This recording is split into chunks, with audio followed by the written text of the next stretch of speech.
New Jersey Senator Bob Menendez preparing to defend himself against corruption charges for the second time in 10 years. The senator beat unrelated federal charges back in 2017 when his trial resulted in a hung jury.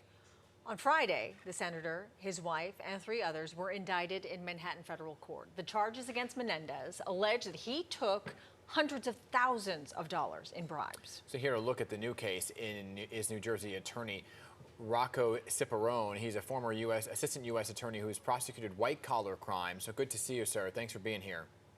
Good morning, guys. How are you? Doing well. So, let's talk about this, right? Because there's big news here. You've read the indictment. What's your sense, really, of how strong this case seems against the senator and his wife? It's historic. This is the second time a U.S. senator now indicted.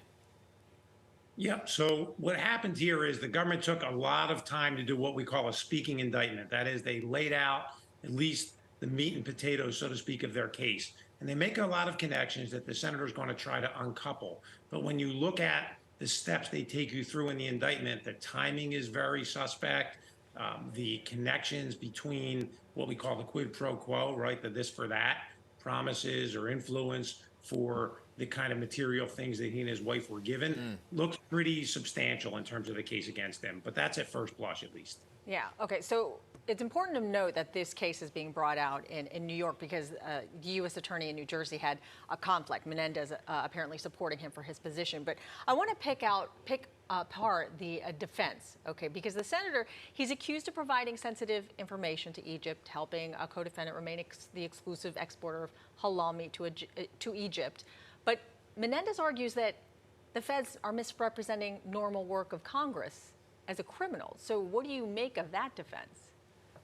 So he's going to try, what his defense has to be is uncoupling or breaking apart the payments or the gifts, he'll probably call them, from the actions he took. He's going to say these were normal things I would do for constituents, for people who are, close to me, for people in my district or people who otherwise support me. And that's what a congressman does.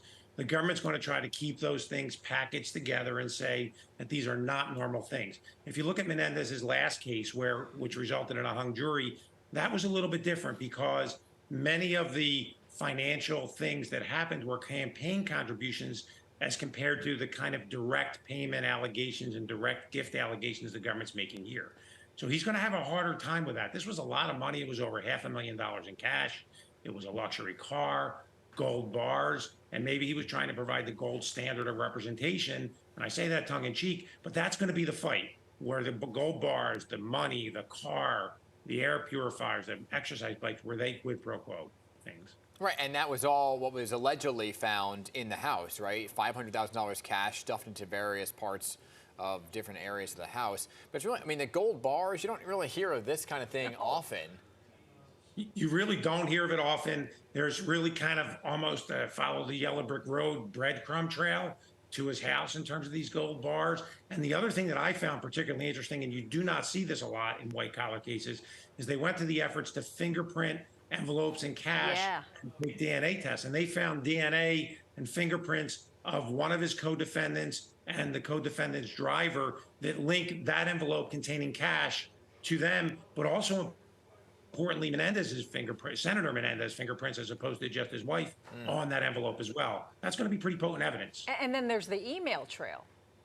There's an email trail, and there's both emails that were preserved between the co-defendants and Menendez and his wife, but also emails that were deleted. And the deleted emails presumably were recovered from the way the indictment reads.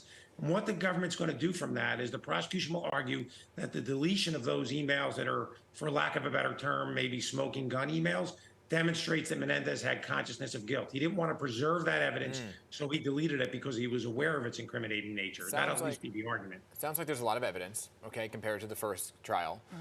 So when you look at it in its totality, right, and all the things that are laid out here, and a lot of it's tangible, do you think that he would take a plea deal in exchange for maybe leniency for himself or even his wife? Well, I think that's very unlikely. First, again, we're only looking at the indictment, and admittedly, of course, that's one-sided, right? As a defense lawyer now, I know you have to look at all of the evidence, and this only presents the government's best foot forward.